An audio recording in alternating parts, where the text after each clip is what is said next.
Kommst mit auf eine kleine Reise, auf einen Besuch ins Schlummerland. Heute spaziert Fanian durch den Dschungel vom Schlummerland. Sie sucht ein paar Sämli, wo sie bei sich daheim zu kleinen Pflänzchen aufziehen kann. Am Schluss von ihrem Ausflug fliegt sie mit Hilfe von einem ganz speziellen Stein wieder heim. Also, dann machst du dir jetzt so bequem, wie es nur geht. Und dann machst du deine Augen zu.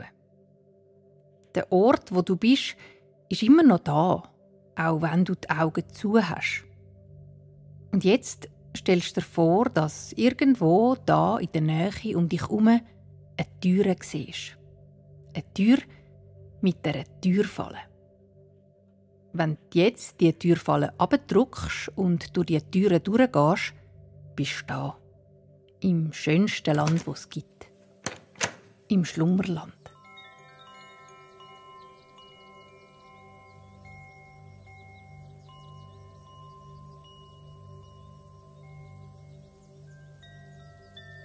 Der Sommer im Schlummerland ist lang. Oder besser gesagt, er fühlt sich lang an für alle, die ihn erleben.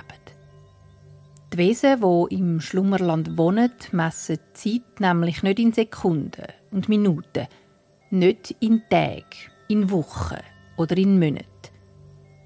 Die Wörter, die wir Menschen einmal brauchen, um Zeit zu beschreiben, die kennen sie nicht. Da sind zum Beispiel die Bienen. Für sie ist der Sommer da, um Blumen aufzuspüren und von den vielen farbigen Köpfchen Blütenstaub zu sammeln. Die wertvollen Körnchen bringen sie dann in ihren Bienenstock, wo sie daraus mit ganz viel Zeit, Geduld und Sorgfalt goldigen Nektar machen. Diesen gelben Sirup brauchen sie dann für die jungen Bienen, damit die wachsen und stark werden. Für sie ist der Sommer darum dann fertig, wenn sie genug Blütenstaub gesammelt haben, um alle im Bienenstock zu füttern. Bei anderen Lebewesen kann es etwas ganz anderes sein, was einen Sommer ausmacht. Wie oft ihnen die Sonne auf den Bauch geschonen hat oder wie häufig sie am Abend noch einen Schwumm im Meer genommen haben. Der Sommer ist auch die Zeit, wo der Dschungel vom Schlummerland voller Geräusch und Leben ist. In diesem besonderen Urwald sind fast alle Baumstämme überwuchert von dickeren und dünneren Ranken und überall hängen die Lianen von den Ästen und Zweigen. An Pflanzen gibt es an diesem Ort vom Schlummerland sowieso sozusagen alles. Es gibt Pflanzen, die weiche, fleischige Blätter haben und wo fast das ganze Jahr durch grosse, helle Blumen dran wachsen. Es gibt aber auch Pflanzen, die nur ganz selten blühen und wo nur, wenn es ganz warm ist im Blätterwald, kleine, farbige Blümchen wachsen lassen. Genau wegen diesen vielen verschiedenen Pflanzen hier ist Fanian heute an dem Sommertag im Urwald unterwegs. Die Fanian ist ein Muns und Muns sind fällige, eher kleine Wesen, die überall im Schlummerland daheim sind. Die Fanian zum Beispiel wohnt gerade in einem grünen Täli, in einem kleinen Haus, wo sauber und gemütlich eingerichtet ist. Immer mal wieder mischt sie ihr Zuhause auch aus, damit sie wieder Platz für Neues hat. Und heute möchte sie eben etwas Neues in ihr Zuhause bringen. Und zwar ein paar Pflänzchen. Die Fanian kennt Muns, die wunderschön bewachsene, saftige Gärten haben. Ihre Freund Flick zum Beispiel. Und sie kennt solche, die auch in ihrem Schlafzimmer oder in ihrer Küche Pflänzchen haben. Zum Beispiel ihre Munsfreundin Li. Deren ihres Zuhause ist so voller Pflanzen, dass es eigentlich keine Grenze gibt zwischen drinnen und draussen.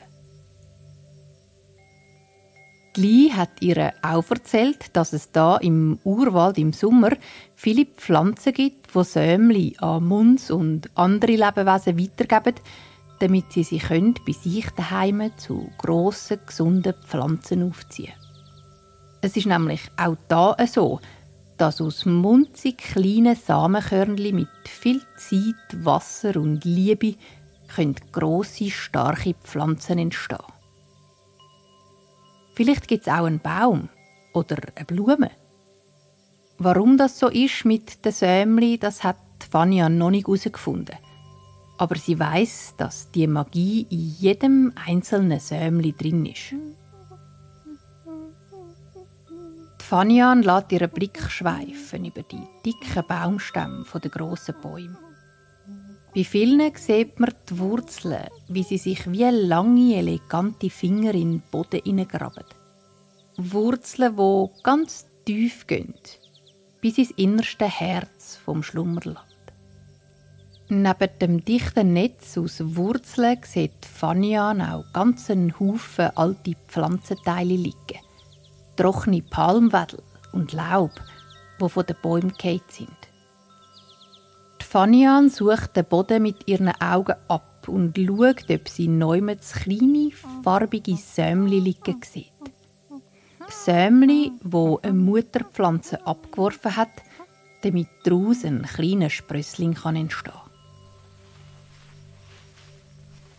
Ihre Haare hat Fanian heute schimmernd blau gezaubert. Im Grün vom Wald leuchtet sie wie ein Paradiesvogel. Es ist eben so, dass Muns zaubern können, und zwar, indem sie 3-mal mit ihrem Finger auf ihren Bauchnabel klöpfeln. Wenn sie dann an das denken, was sie verändern möchten, zum Beispiel ihre Fellfarbe, dann passiert es. Ab und zu buckt sich Fanian, um verschiedene kleine Sämli vom Boden aufzulesen und anzuschauen. Sie behalten nicht alle, nur die, wo sie mit ihnen eine Verbundenheit spürt beim Anlangen. Bis jetzt hat sie 2 ausgelesen. Einmal ein hellbraunes, das die Form hat von einem kleinen Sternli, und dann ein schwarzes, längliches, das fein nach Holz schmeckt. Bei beiden hat Fanian irgendwie das Gefühl gehabt, dass sie zu ihr wollen. Es war das gleiche Gefühl, wie wenn man jemanden frisch kennenlernt und merkt, dass da eine Freundschaft entstehen kann. Es ist eine ganz feine Ahnung, dass Fanian dafür gemacht ist, den Sämli dabei zu helfen, zu grossen Pflanzen zu werden. Dass sie die Muns ist, die dem Geheimnis, das in ihnen drin wohnt, auf die Spur kommen kann. Sie freut sich schon darauf, wenn das Grün aus dem Sämli wächst, wenn sich je länger, je mehr zeigt, was es für eine Pflanze oder Blume ist. Vielleicht gibt es aber auch einen Baum, wo sie dann neu an einem schönen Ort eingraben kann. Die 2 Sämli sind sehr toll zum haben, denkt Fanian. Jetzt noch ein letztes zum die Sammlung abrunden. Kaum hat sie das gedacht, sieht sie vor sich eine grosse rote Blume in den Weg hineinlampen. Die Blume hat riesige Blütenblätter, die sich wie eine Trompete nach vorne auffalten. Aus dieser trompetenähnlichen Form hängen längliche Fäden, die voll sind mit kleinen, glitzerig roten Sämli. Die Sämli sind rund um die Fäden geklebt, wie wenn die durch Glitzerstaub gezogen worden wären.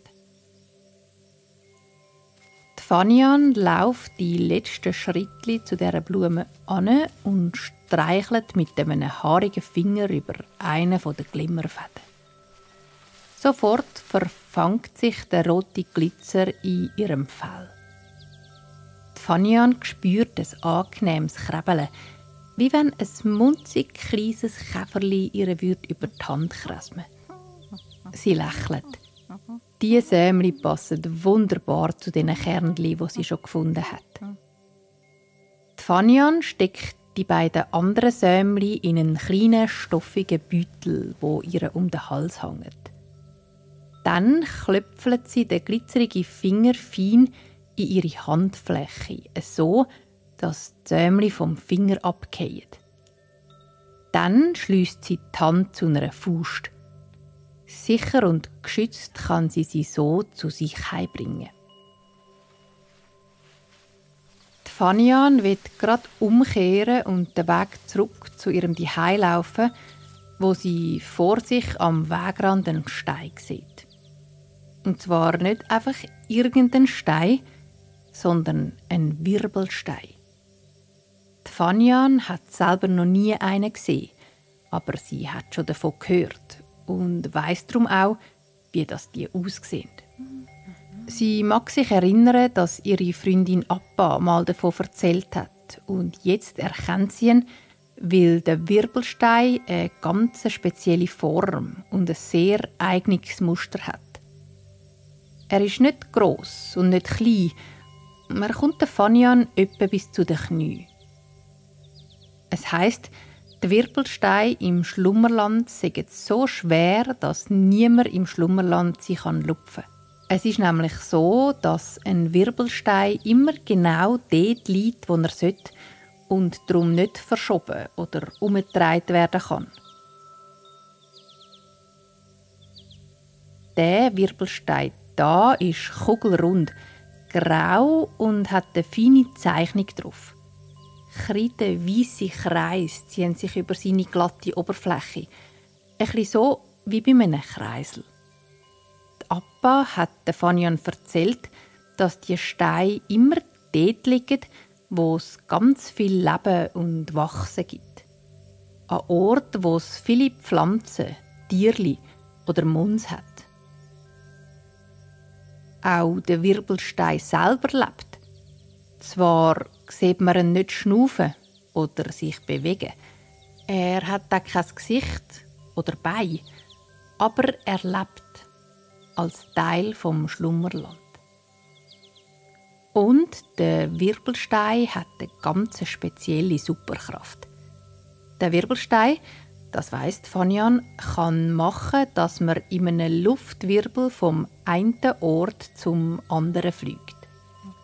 Das ist jetzt eigentlich gerade sehr praktisch, denkt Fanian. Ich nehme doch den Wirbelstein zum Heimgehen. Schliesslich hat mir die Appa auch verraten, wie dass man ihn anlangt, damit er einem durch die Luft dreht. Wenn man schräg in den Himmel fliegen will, reibt man ein bisschen auf der einen Seite und wenn man in die andere Richtung fliegen will, auf der anderen Seite vom Stein. Die Fanian überlegt kurz, in welche Richtung echt ihr Daheim liegt. So ein bisschen schräg und auf hat sie das Gefühl, müsste sie fliegen, dass sie samt ihren Sämli heimgewirbelt würde. Die Fanian schnauft tief ein und aus und nimmt sich vor, das mit dem Wirbelstein jetzt auszuprobieren.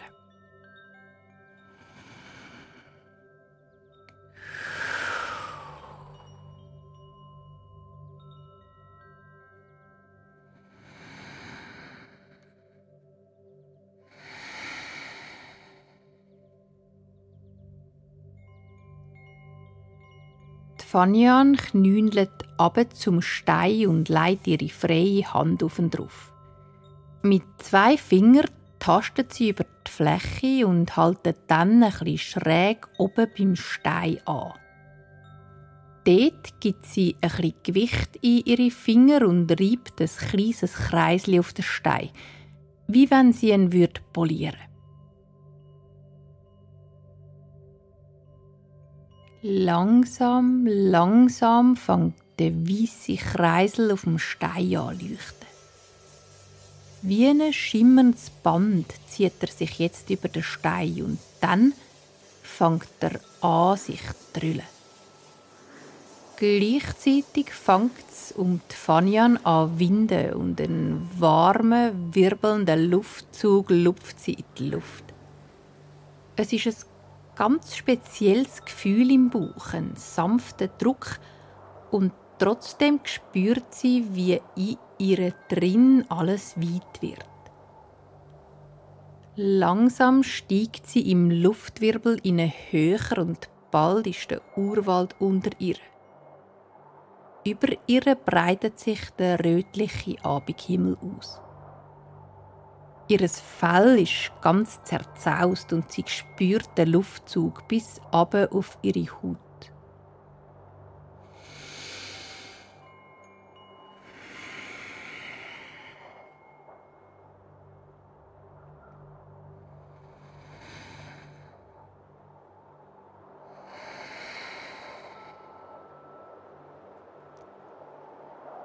Fanian fliegt im Wirbelwind zwischen Wald und Himmel, langsam im Kreis. Es ist ein schönes Gefühl, so durch die Luft zu surren, in dem Strom, wo sie heimträgt. Sie denkt an ihr kleines Häuschen, an ihr Bett und an die Sämli, wo sie im Beutel und in ihrer Hand trägt. Durch die verwirbelte Luft sieht sie die Landschaft um sich herum nur verschwommen, aber sie spürt, wie der Wirbelsturm sie langsam tiefer bringt. Nur noch wenige Augenblicke und ihre Füße streifen das weiche Gras, das um ihr Zuhause herumwächst.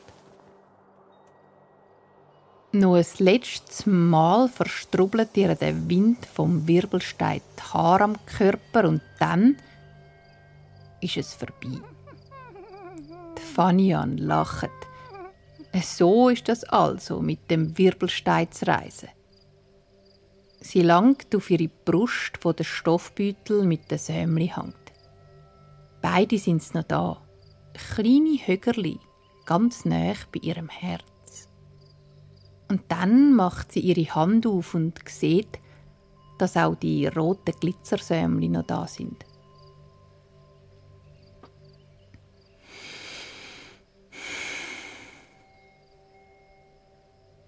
Die Fanian schaut umeinander und freut sich, weil der Wirbelstein hat sie nämlich wirklich fast vor ihre Haustür getragen. Die Fanian läuft durchs weiche Gras zum Eingang von ihrem Zuhause und stößt die Türe auf. Drin ist es warm und wohlig. Das rötliche Abendlicht legt einen feinen Schein auf ihr Bett. Die Fanian ist müde. Sie merkt, wie ihre Augen fast von sich selber zugehen. Sie zieht den Beutel mit den Sämli über ihren Kopf und legt ihn auf den kleinen Holztisch, wo im Zimmer steht. Auf dem Tisch hat es auch ein kleines Tonschäleli. Dort drin lässt sie die Schimmersämli von den roten Blumen rieseln. Dann geht sie zu ihrem Bett. Sie deckt sich nicht zu, sondern liegt mit dem Rücken auf ihre flauschige Decke drauf. So, dass ihr Körper ein bisschen einsinkt.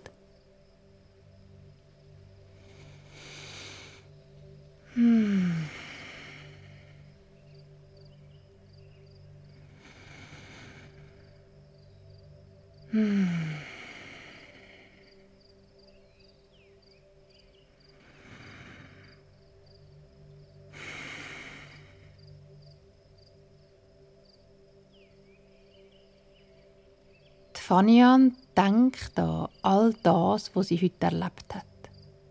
An den Spaziergang durch den Urwald, die vielen feuchten Pflänzchen, die ihr Fell gestreichelt haben. An die Sämli, die die Pflänzchen für sie zum Finden parat gelegt haben, und an die prächtigen Blumen, die sie entdeckt hat. Sie denkt an den Flug durch die Luft, ausgelöst durch die Magie vom Wirbelstein.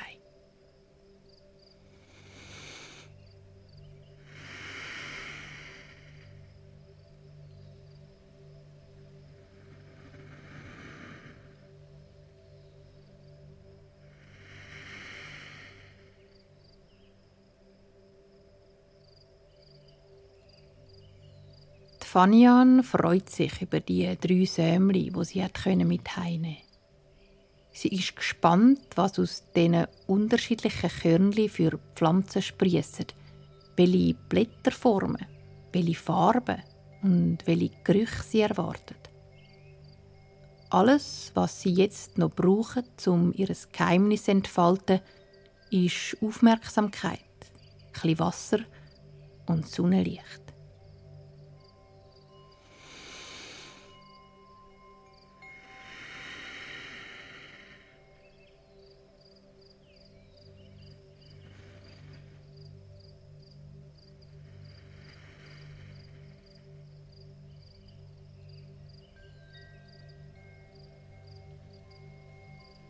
Der Fanian fallen die Augen zu und sie stellt sich vor, wie die Pflänzchen da in ihrem Zimmer anfangen zu grünen und blühen.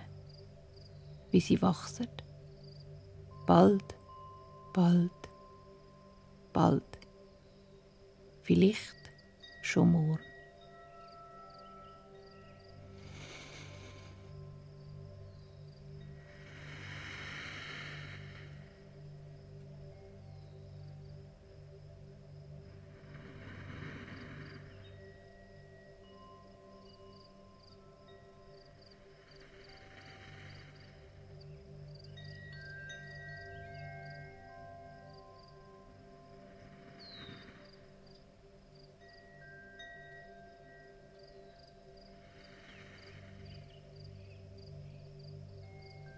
Und alles ist, wie es ist im Schlummerland.